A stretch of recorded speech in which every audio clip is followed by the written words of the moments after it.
This is Young Lawyer Rising, brought to you by the ABA Young Lawyers Division and produced by Maureen Media.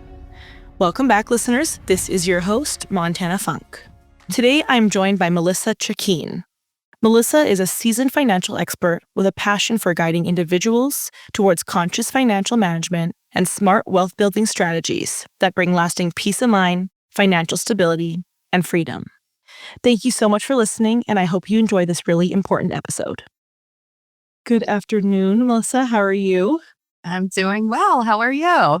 I am good, thank you. I'm really excited for this episode because I think finances in general for everyone, whether or not you're a young lawyer or literally anyone, I think can be a very daunting topic. And obviously having someone who's an expert in that area to kind of help ease the listeners to, how they can balance that kind of stuff is something that I personally need help with. So it's really important, and I appreciate that you're, jumping on to talk about that today. Absolutely. I want you to kind of give the listeners just a quick background on what started your passion for finances, how you kind of got on this journey of becoming an expert. Sure. So I'm probably one of the few people that I know in my age group that's actually utilizing their degree in some sort of way. So I actually went to Penn State. I started out in finance and international business, and the year before I was supposed to graduate, decided to change over to accounting. So I have been in the industry for over 30 years, have my CPA, worked for a public accounting firm for 5 years, and really disliked that. So I ended up moving on to be a controller at an organization, and it's where I got my nickname. So my last name is Cecchine, which is Italian, and when you look at it, it's not obvious how to pronounce it. And my boss there, he kept messing up the pronunciation of my name, and he was like, "Do you mind if I just call you Cha-ching, since you're the money person? It sounds so much like Cecchine, but I can remember it." So for my business, I actually go by the name Melissa Cecchine. And, I've been a director of finance. I have been a CFO at organizations in the DC metropolitan area. And then about 10 years ago, I decided to start my own business. I had been doing a lot of personal development work, which included coaching, leadership coaching, life coaching. And I really wanted to try to start to incorporate that into the work that I did. I was actually really trying to get out of doing any kind of financial type of coaching. But what I noticed is every time that I happened to be working with clients on their business, I was doing business coaching, it would always kind of end up slanting and leading towards finance and money. And along the way, unfortunately, in 2017, my mom was diagnosed with Alzheimer's. This was really before I got into the personal financial coaching. And I am an only child, but my mom comes from a family of 13 kids. But it was just really up to my dad and I to try to handle out the financial portion of what we had to deal with my mom's Alzheimer's. Fortunately, we had family to help with her care. But as she started to get worse, we were like, oh my gosh, what do we do if we have to put her into a nursing home? How much does it cost? We got sticker shock. Some of the places were like $14,000 a month. And my parents had not planned financially for that. Around the same time, when the pandemic broke out, I was introduced to a women's empowerment coach who also was doing financial services. And as I got deeper into that, what I really found is that my greatest passion and joy is to meld all of my skills and talents and work with individuals and small business owners on their personal finance and their business finance. And I ended up creating a program called the Miracle Money Makeover, where really, whether it's for your business or your personal finance, it's really the same structure and things that you need to look at to understand money and finances. It sounds like you have quite a, robust past that led you to, your journey towards here, and obviously going through something so daunting and emotional with your mother, right? I'm sure it's Yeah. just overwhelming and shocking, and having to then adapt from, okay, here's the life I was living. Now I actually need to kind of take a different step. I'm sure was, intense for you. So sorry that you had to go Yeah. through that. And obviously, one of the things that I kind of started off this episode with was how much finances take up every part of everyone's lives. Mhm. And it can be such a scary topic and such a hard topic. And I'm wondering, you having firsthand experience of something that was emotional, how do you encourage people to say, okay, this is a scary topic, this is hard to discuss, but move past this emotion and take the emotion out of it and focus on, what's kind of at the forefront. So do you have any advice to how to actually kind of remove that emotional aspect and move past that fear to start having these conversations? Yes, I have some suggestions, but and it's one of the things that I really focus on in the work that I do with my clients. It's not just I always say money is math and science, but what's incorporated into that, which can really mess you up or be triggering, is the emotional aspect of it. And that's where a lot of people end up really getting stopped. So I have a money personality quiz, and the different categories usually you're either a saver, a spender, a debtor, a wealth explorer, or a money avoider. Some people are just avoiding the money because they just don't want to deal with usually the emotional aspect of that. So, one of the things I like to take a look at is, first of all, what is your money mindset around this and your money story? So, your money story is these inherited conversations that created how you view money. Probably didn't even know that it was happening, but the story is created out of what are the conversations your family are having about money, the people around you, even your cultural conversations. I was just talking to someone yesterday who was Indian, and they had, she felt badly even talking about money in her culture. Like, you're not supposed to really bring up the topic of money and talk about it. A lot here, it's like you're not supposed to talk about your salary, right? Or it's not like appropriate to do that. But Right. it's really first taking a look at, I always think it's good to look at, is this really your conversation or a conversation that was created from somewhere else? What my parents would always say, like, you got to work hard for your money. It can never be easy to make money. You got to work really hard. So I think it's helpful to start to look at those conversations that you may be saying that you just inherited, and start to like dismantle that a little bit. And then the other thing is, I think I do a lot of work around what are the emotions and how do those feel? Where do they show up in your body? So if you have, there can be a lot of guilt and shame around money, and just being present to where does that arise? A lot of times for myself, it'll kind of like be in my heart center. So, what you can start to see is sometimes you'll start to notice the feeling in your body first. And then it's like, oh, I can feel this heaviness in my heart, to realize, like, oh, I'm being triggered by that emotion. And it's just automatic, like it's literally automatic. But awareness is really the first step.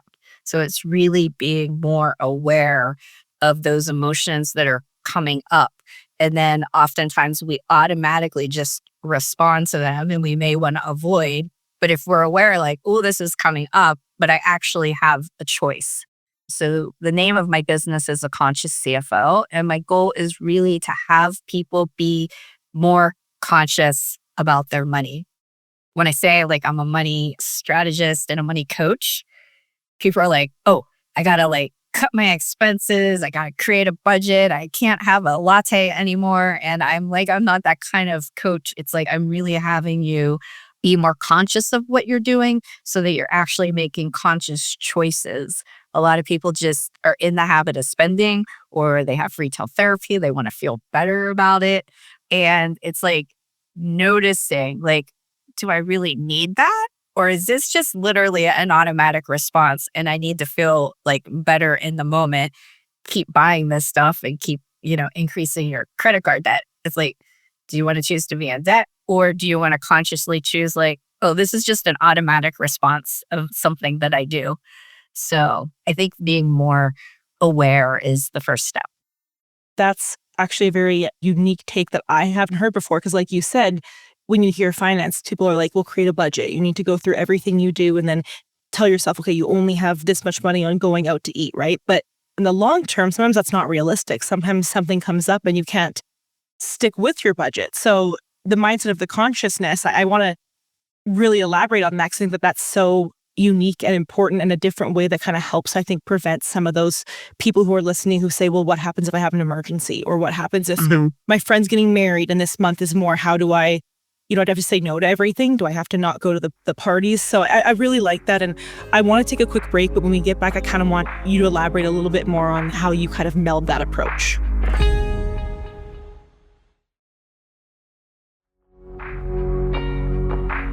So something I think that is also important to kind of lead into this, and I think kind of plays into it as well, is, stereotypes that we have around kind of like you were talking about before the break, how you manage your money, right? And how do you do it? Cut out the lattes, what's important. And, your approach being, okay, actually think about it. Think about what steps you want to do. Do you want to do this? So are there any stereotypes that you think are common or that you hear that you're like, okay, no, this is not the way that we need to actually focus on this, move past that, let's switch this mindset? Yes. So there's some financial mentors that are out there. I don't know that I want to name names. One of them is Yeah, very popular, but it's all about, never go out to eat, never, you don't want to have a new car, pay your house off in full. You don't want to have any debt whatsoever. And, that is one way to look at it. And people who are in a lot of debt, that actually may be very helpful for them. And that's one of the reasons that I like to see what people's money personality is. So when I start to work with a client, I have them do the money quiz because I may coach someone differently who is a saver. And I think with each personality, there can be really amazing aspects to that one. And there also can be some challenges. So even with someone who is a saver, it's like, great, you're saving money. That's a good habit to have. But on the other side, sometimes it's like these people can't have fun because they're like, I can't save. I can't, one of my friends, it's like, well, I can't go out to, dinner. I don't have enough money. I need to save more money. And I know it must be frustrating for her as her friend. It's like frustrating for me sometimes as well. So, I really like to take the approach of, like I said, it's like really being more conscious and making conscious choices as opposed to like this identity that was created that you probably weren't even aware of. Is there an alternative that you think or that you use to the, budgeting that we are all told is the key to saving, right? Is there any tool that you say, hey, look, this actually also could help and you don't have to sit down and create this strict budget where you can't have any leeway? hmm So what I have people create is what I call a conscious spending plan. It's kind of like a budget, but I call it a plan because it's what you plan to do and you really use it as a guidepost. When I'm working with clients, I say you can either do it good, better, or best. Like, I'm not going to lie. The best way is probably to go into all of your expenses, have a line item budget for what you're doing. But some people just are never going to do that. So if you can least, like, what would be really great is to, first of all, know how much are you really spending each month in total, like what your Right. total expenses are. That would be really good. And then it's like you can go to the next step better. It's like, okay, let me create a conscious spending plan. Maybe you see it's like probably I'm spending more than I should each month based upon the money that I have coming in. And that's not what I'm committed to. So I'm going to come up with a conscious spending plan. I think the most important part is sticking to, if you say like, I want my expenses to be $5,000 for the month based upon the income that have coming in. It's like I'm more interested in that bottom line number And maybe you can finagle the things that are in Right. between. And we know life happens. There's going to be things that come up, like you said, like I have a friend that's getting married. First of all, I think the biggest crisis is we are not provided with proper financial education in school. By the time that you are 18 to 22, you really should know some of the foundation and fundamental pieces. And a lot of people are never taught that. They're requiring it more in schools. But, I have a degree in finance and accounting. They never teach you the personal part of it. I can tell you about running a business, but your personal finances, you're taking a different view of it. You're looking at it differently. And those are the things that we often don't learn. And that's the thing that I'm passionate about. A big component of the work that I do is just providing education. I provide a lot of free education so that people can understand the basics. And then if they want to deep dive and go further, it's like that's when they can work one-on-one with me or within the programs that I have. But like I said, it's like just getting a little bit more information, diving in a little bit more deeply so that you can actually fulfill on the things that you want to fulfill on. And a lot of those things obviously come back to money, unfortunately. I like that approach too, because I think kind of going back to the emotion part of it, to say, to people, okay, maybe the idea of looking through your bank statements from the last 6 months and organizing everything is really scary and daunting and you don't want to do it. So maybe let's just take a little step, right? Let's, like you said, like the good. Let's just see what you can even learn. Maybe you can learn something more, and that's better than nothing. And I think that that's really important, because I'm sure there's people listening who are like, I'm not going to open my credit card statement. Like, ignorance is bliss. Yeah. I'm just going to keep spending, right? They're like, I don't Mhm. need to see that. It's going to be too embarrassing. Yeah. Like, it's fine. So people who are like that on that end, who are avoiding it, right? Who are avoidant, what is one little step that they can take to get to that good, where it's like, okay, at least now you have maybe something that's not as daunting as doing a whole spreadsheet and looking at your statements from forever, but can still help them take a little step that's less anxiety provoking. Mhm. First of all, being willing to take a look. Another thing is I had a conversation recently with someone, and with there being a lot of shame and guilt around it, I think the first step is starting with forgiveness. I think it's really important to be able to start with forgiving yourself for what you may have done in the past and taking on being more courageous to take a step in the right direction. It's just being willing to take one step at a time. And one step for you may be different than one step for somebody else. So, what I really encourage people to do is like, what's one step that you could take in the right direction that would actually feel good for you? And for you, maybe it would be like, okay, I'm going to be courageous enough just to look at my bank statements or just to download my credit card and take a look at that. An app that I absolutely love is called Monarch Money. Maybe it's purchasing that app, and you can tie the app to your bank accounts and your credit cards, and it will start to upload all of that data for you.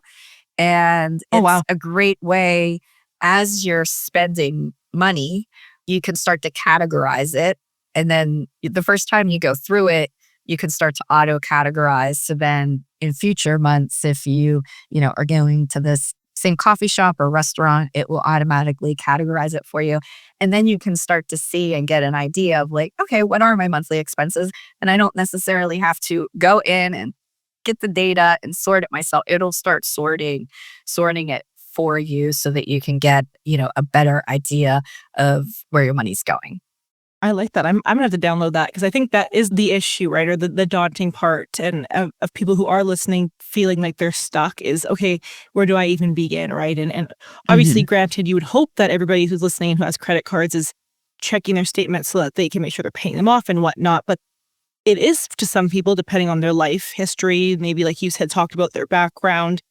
For some people, that may be even too much. So I like the idea of tools that our listeners can say, okay, let's just take a breath. Let's take one step.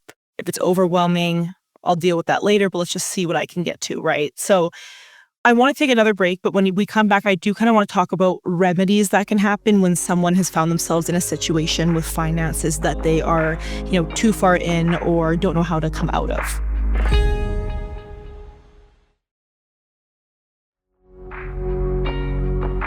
So I think a lot of the times, and granted, I'm not the financial expert, so you'll have to correct me if I'm wrong, but it does seem like a lot of the time for people who are in, that avoidant area, it's not too late maybe, but they don't realize how deep they are in or how much they need to actually take it serious until they're realizing, oh man, I have a lot of expenses I can't pay off, or interest on my credit card is through the roof because I can't make those minimum payments, right? So what would you say? What advice do you have to people who maybe have said, okay, I'm actually in a situation where I personally feel like this is a financial crisis for me, obviously understanding that everyone's different, right?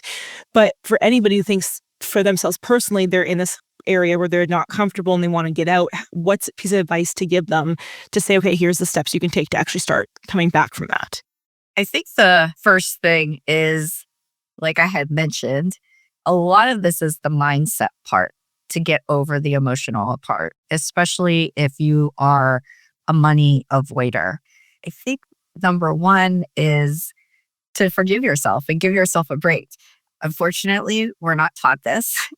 It's one thing if you're taught and then you're not doing it, but most people are not taught what they are supposed to do, how they're supposed to handle money. We're not taught at school.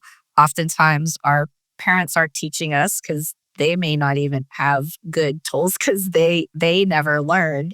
So, give yourself a little break. Start with that. Forgive yourself for what you did in the past and be committed to start to take some steps forward.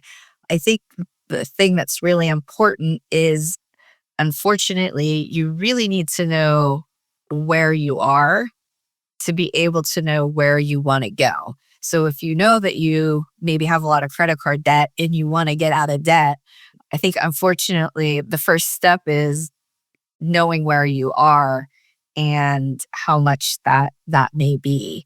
When I take people through the Miracle Money Makeover process, the first part is really the money clarity process, understanding how much money do you actually have going out each month? How much money do you actually have coming in? But knowledge is power. Knowledge is really power. So a lot of times I think people don't understand, okay, well, I have rent, food, I'm buying stuff. A lot of people don't realize that maybe they have, $6,000 going out a month, but they don't understand they only have 5,000 coming in. So it's like, oh, there's $1,000 gap there. But that's power. That's knowledge. It's like now you actually have an opportunity to do something and consciously choose. But at that point, you're consciously choosing to be in debt. But there could be steps, that you could start taking. There's so many different free resources and books out there. One of the companies that I partner with, monthly, we have a course called Money 101, where we teach you some of the basics of finances, and it's free. So I just like to be able to provide that type of information to people because that's a great first step. It's like just looking for different resources or like this podcast, there's podcasts on money, just really starting to get into those conversations and listening to those types of things. I just really try to help people to start to take those first steps to start to understand what their money situation is so that they actually have the opportunity to shift that and make it look to let them know you're not stuck here and you can start taking steps in a different direction. And maybe, with the good, better, best today, let's just start with good. Let's just start with one aspect of our money and finances that's going to have us take one step, even if it's one baby step in the right direction. Right. And I guess I should ask you, maybe this is a hard question, but is there one common mistake that stands out to you that people make the most when it comes to saving and managing their money? I think a lot of it is that they actually don't know where their money's going. or how much they're spending each month compared to how much they have coming in. I think that's literally number one. The other one is because of that, people don't have an emergency savings account. I think that's one of the most important things. In an ideal world, I think you should have 3 to 6 months of whatever your monthly expenses are in an emergency fund. But if you don't even know what you're spending each month, it's kind of like hard to even do that. But at least having $1,000 set aside in case something does come up, something happens to your car, or you have, a friend that's getting married, that you can actually tap into and utilize cash on hand. And I think this is actually the one that's the biggest thing. People not understanding credit cards. That's probably actually the top of the list of where things go astray because people put things on credit. I happen to be very lucky. This is where I never realized until I was in my 30s how important this conversation was that my parents had that I just listened to. They didn't have it with me, but they always would say, we can't put that on credit card because we can't pay it off at the end of the month. So they would only put things on credit card that they knew that they could pay later. So they really used it as a tool for like a time gap to, okay, I can get it today. I'll pay it off in a month when it's due, but they would never carry a balance. And I had friends who in college got credit cards, ran up wild amounts of debt.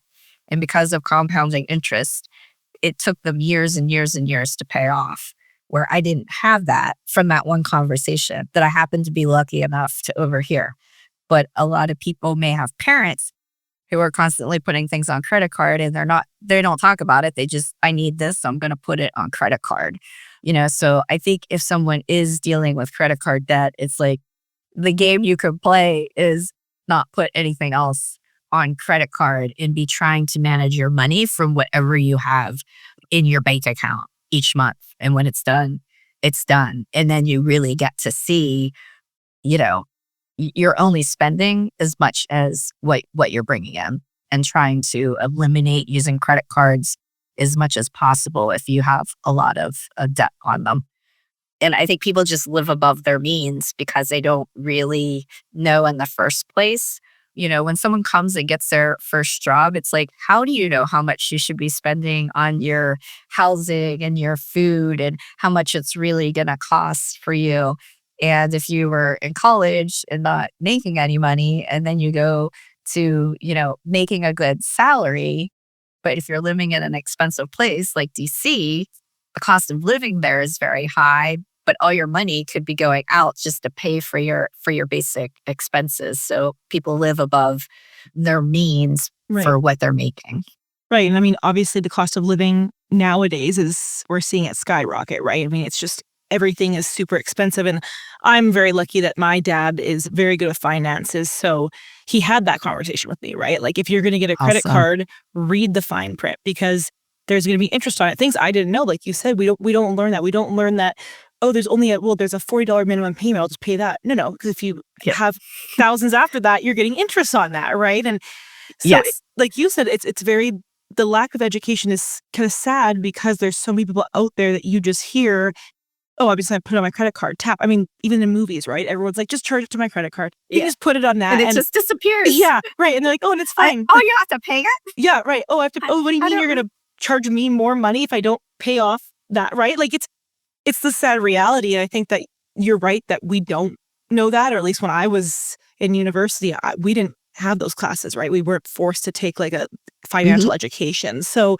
I know you mentioned a couple, but are there any other resources that you could point our listeners to kind of help them get started, get educated, give them, even like you had said, some of the basics, to just kind of allow them to have some sort of help if they don't have those conversations?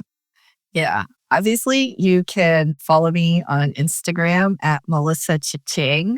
I'll always posting about stuff on there. There are a couple of people that I think one of the things is there's a lot of different people and resources out there, but really finding someone that aligns with your values. So, Dave Ramsey's someone who is very well known, but he tends to be on the stricter side. But it could give you some, basics for information. Another one that a lot of younger women follow, I like to follow as well, is Tori Dunlap. And, there's free resources. Like I said, we have the Money 101 class, and I post stuff on Instagram and Facebook that is a lot of just financial education or did you know? And I'll get replies like, I had no idea, like I didn't know that. So, you can Google it. Like you'll probably find lots of different free resources out there. I think it's really just, listening to podcasts is also a great way to really start to look at it and have those conversations. Yeah, I think those are all helpful. I know you said the Money 101. I'm definitely going to look into that because I think that's important. I always also want to just be more, up to speed on things because also I feel like in the financial world, things are changing constantly. So that's definitely something I'm going to check out, and we'll put all your socials also in the bio for this episode. So listeners, if they want to go on your Facebook, like you had said, Instagram, they can do that. And I think that's important. Like you said, just kind of taking that initial step, let's get to the good, see who's then wanting to go to the great and the best, right? Just take those steps. And thank you so much for providing those resources for us. And thank you so much for also joining me today to have this conversation because it is important. It's a topic that's really hard to, sometimes address because it is a hard topic, but without addressing it and taking those steps, it can become a pretty scary situation for a lot of people. So I appreciate you joining me today to discuss it. Yeah, thank you so much for your time. And, I'm very passionate about educating people, especially younger people who really have an amazing opportunity to shift their financial future. Sometimes I meet people in their 50s and they're just really starting to look at and critique this, and they don't have the time horizon to save for retirement like they would like to. But if you're in your 20s and 30s, you have a longer time to be able to, I say, retire when you desire. I appreciate it because I am in that kind of same boat, right? Where I am younger and it is so helpful for me. And I'm sure all the listeners are also as grateful as I am just to have this kind of information. And even listening to this episode, right, is a step towards having more resources. And like you said, a step towards even the good, just listening to know a couple of things out there that they can do and getting more information than they didn't have before. Well, listeners, that is our show. Thank you, as always, for tuning in. And if you like what you heard today, you could recommend us to a friend. We can be found anywhere that you listen to podcasts. Until next time, this is your host, Montana Funk, and you've been listening to Young Lawyer Rising, brought to you by the ABA Young Lawyers Division and produced by Maureen Media.